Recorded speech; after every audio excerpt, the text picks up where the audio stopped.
En septembre 1963, dans le quartier de Padre Miguel, dans la zone ouest de Rio de Janeiro, la routine paisible d'un mécanicien nommé Manuel Santos changea à jamais.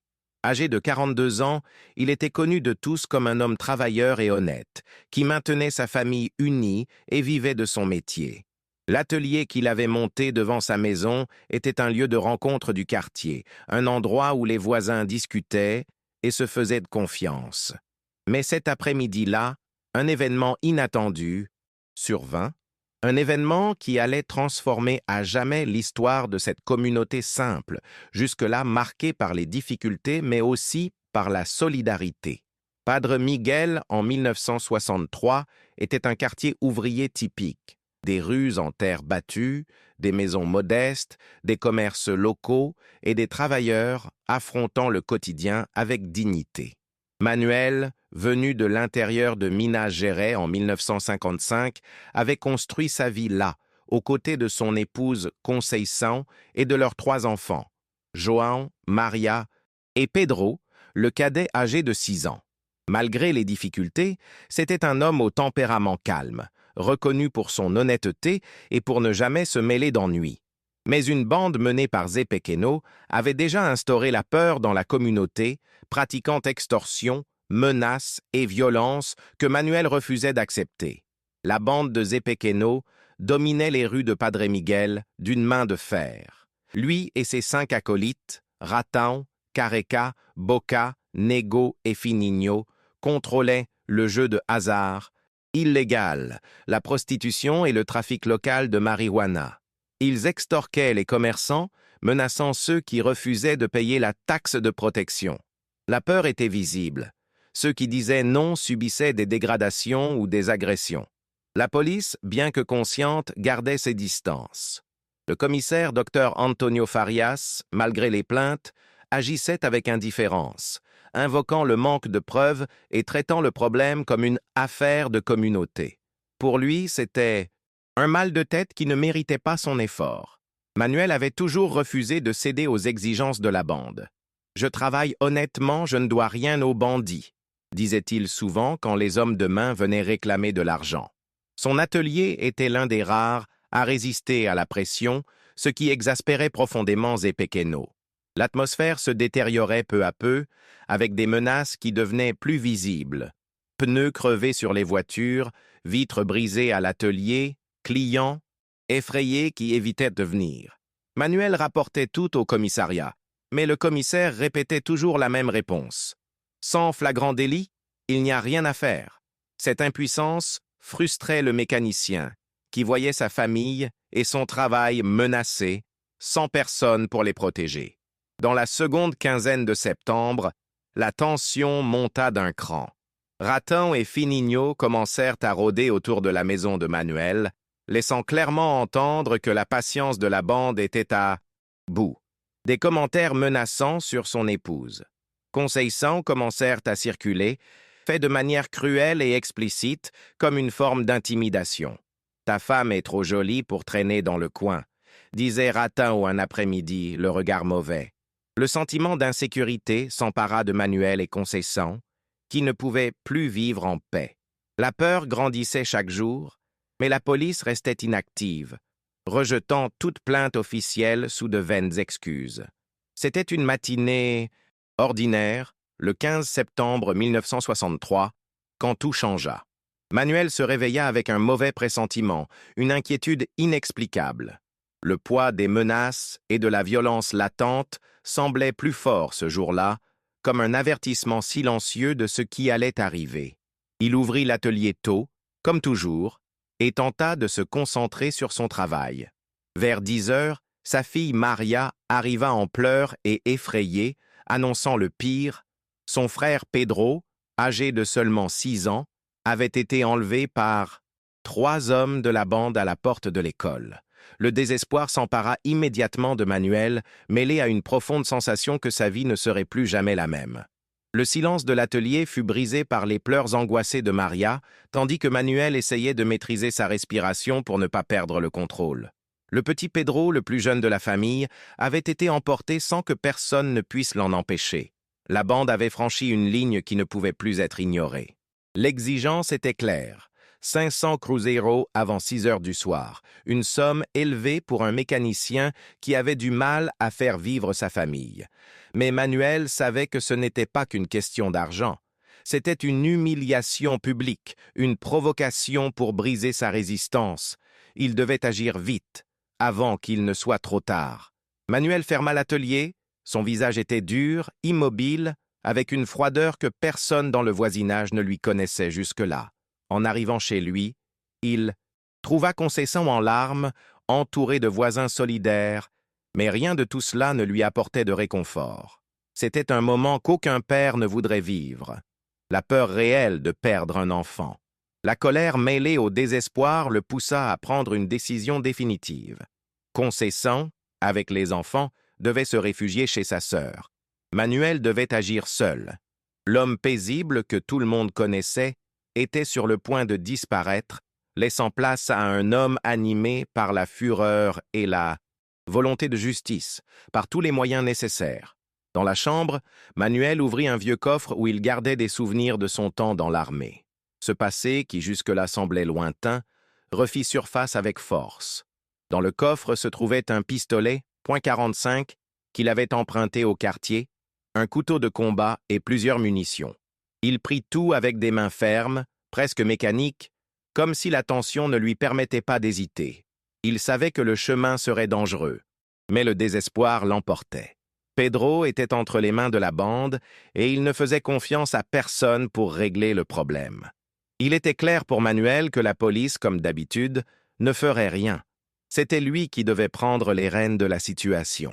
À 14 heures, Manuel quitta la maison le cœur lourd, mais l'esprit froid et calculateur.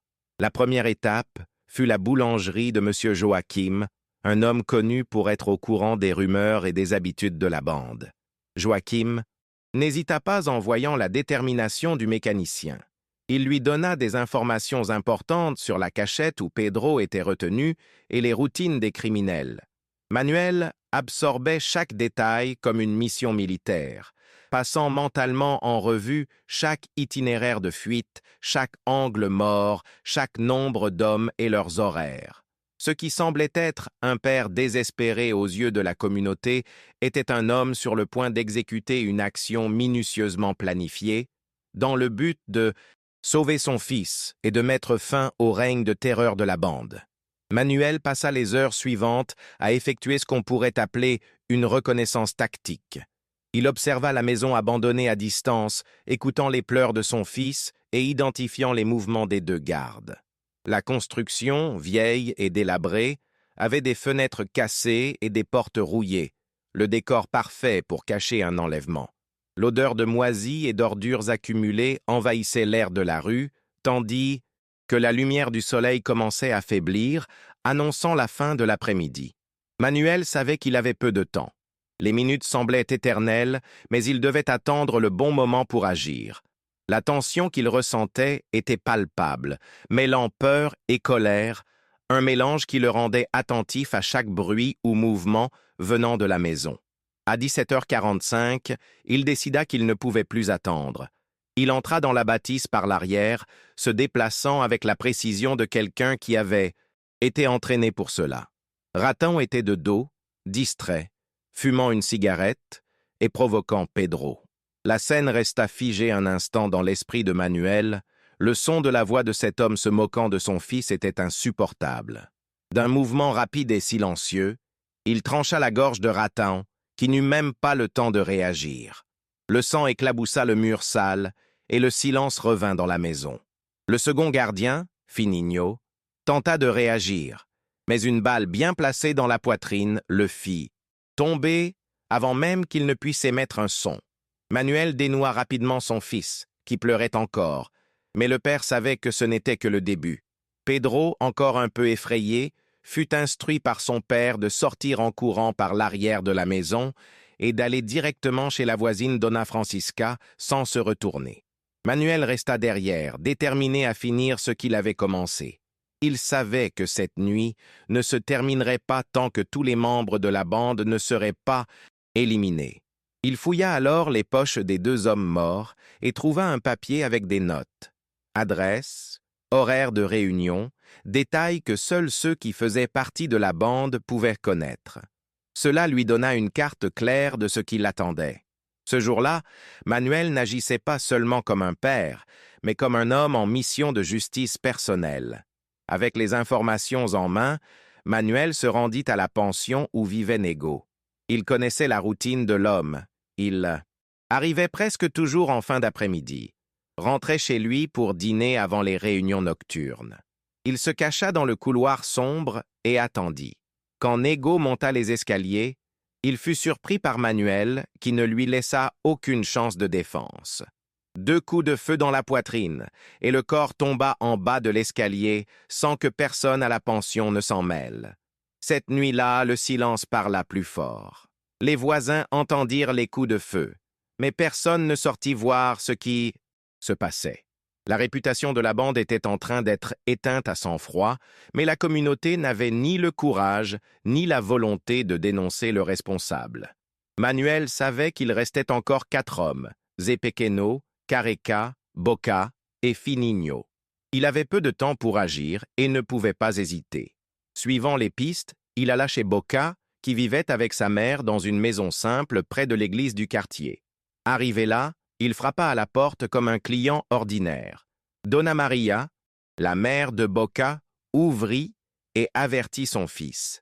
Quand Boca apparut, Manuel n'hésita pas. Une seule balle dans la tête fut suffisante pour faire taire celui qui avait terrorisé Padre Miguel pendant des mois. Donna Maria cria, mais Manuel était déjà parti. Elle resta là, paralysée, tandis que la maison retombait dans le silence.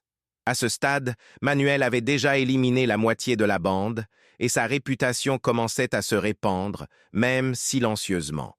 Il se rendit directement au bar de Careca, où les 2 derniers hommes de la bande prévoyaient de se réunir. Il arriva 5 minutes avant l'heure prévue, commanda une cachaça et attendit comme s'il était un client ordinaire.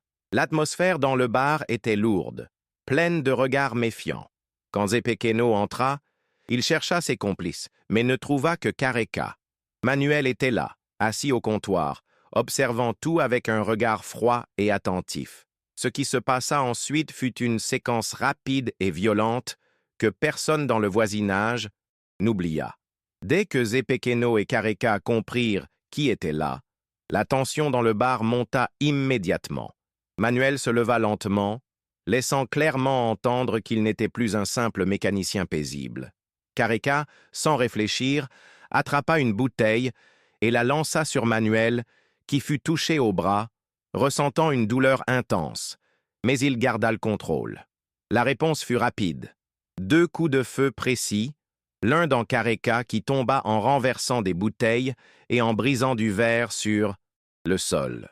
Le bar, qui jusqu'alors servait de refuge aux criminels, devint le théâtre d'un affrontement brutal et silencieux où la violence éclata en quelques secondes. Zepequeno tenta de s'enfuir par la porte arrière, mais Manuel ne le laissa pas s'échapper. Courant dans la ruelle, les 2 s'affrontèrent dans un dernier combat, plein de rage et de désespoir. Zé tenta de négocier, promettant de rendre le fils de Manuel et de quitter le quartier, mais Manuel ne voulait plus discuter. La fureur de mois de menaces et de peur le guidait à cet instant. Quand Zepequeno sortit un couteau pour l'attaquer, Manuel réagit vite, désarma l'homme et l'immobilisa avec une force que seul le désespoir peut donner. Il n'y eut aucune clémence à ce moment-là, seulement une justice à la manière de Manuel. Manuel trancha la gorge de Zepequeno avec précision, mettant fin une bonne fois pour toutes au règne de terreur qu'il et sa bande imposaient au quartier. Le sang se répandit dans la ruelle, se mêlant à la poussière de la rue faiblement éclairée. Pendant un instant, Manuel resta immobile, haletant, regardant le corps inerte. C'était la fin de la menace, mais aussi le début d'une nouvelle réalité qu'il devrait affronter.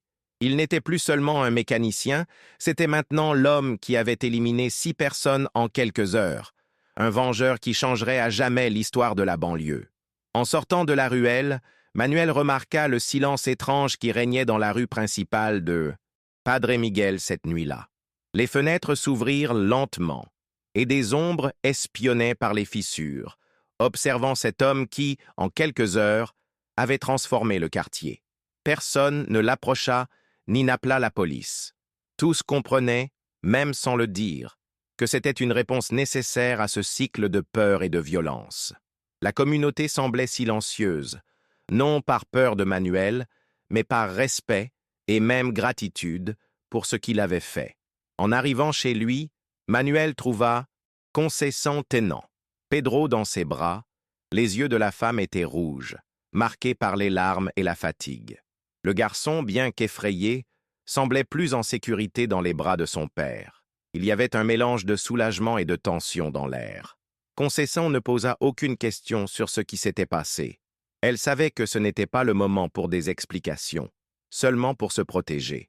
Manuel sentit le poids de ce qu'il avait fait, la brutalité de cet après-midi, mais aussi la certitude qu'il n'aurait pas pu agir autrement.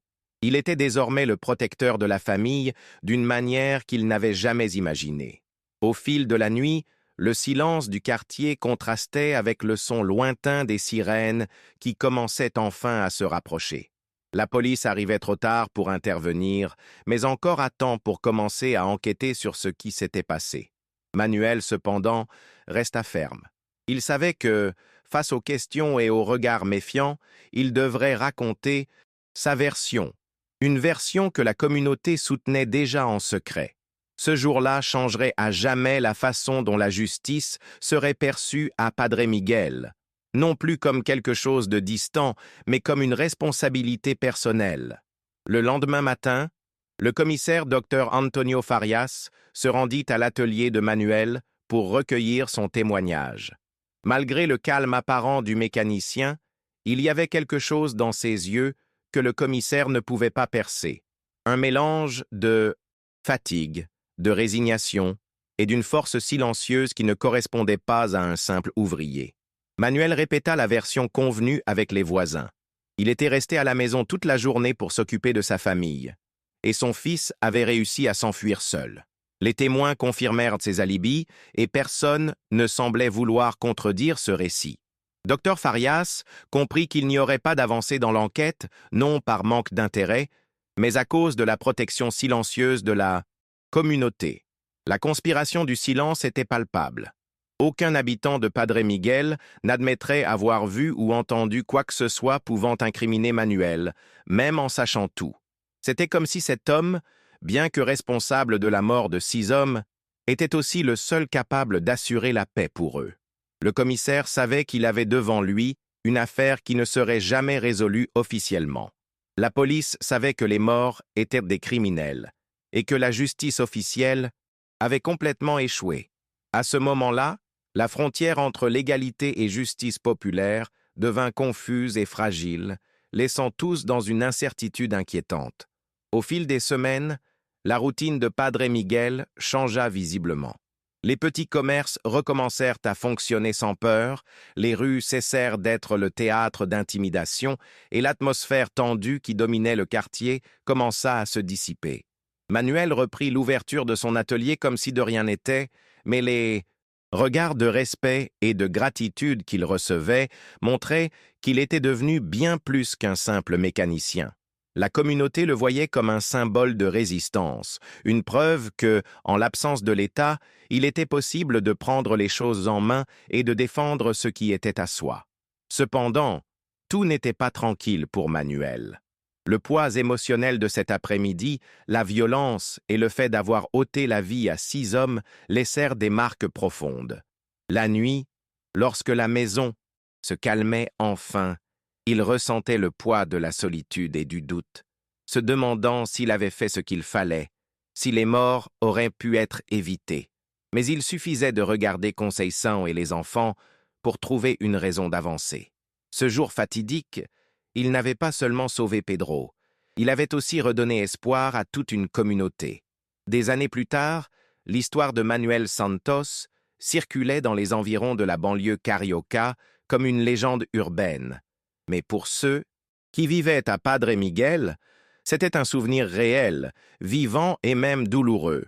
Les voisins qui avaient assisté aux événements savaient qu'il y avait une fine ligne entre justice et vengeance cet après-midi-là, Mais convenait que, dans cette situation, la loi avait échoué et que quelqu'un devait agir. Manuel, quant à lui, n'a jamais cherché la reconnaissance publique ni ne s'est vanté de ses actes. Il continua sa vie simple, avec le poids silencieux de ce qui s'était passé et le respect de ceux qui comprenaient son choix. Le commissaire qui mena l'enquête, Dr Antonio Farias, n'a jamais pu prouver la participation de Manuel au meurtre. La communauté s'est refermée dans un silence solidaire que la police n'a pas pu briser. Les morts furent officiellement attribués à des conflits entre bandes rivales, et l'affaire se perdit dans l'ombre de la banlieue, où la vérité est un mystère partagé par quelques-uns. Cette histoire montre comment, dans certains contextes, la frontière entre héros et criminels peut être si mince que l'on ne saura jamais vraiment où elle passe. Et la question demeure, que feriez-vous si c'était votre enfant?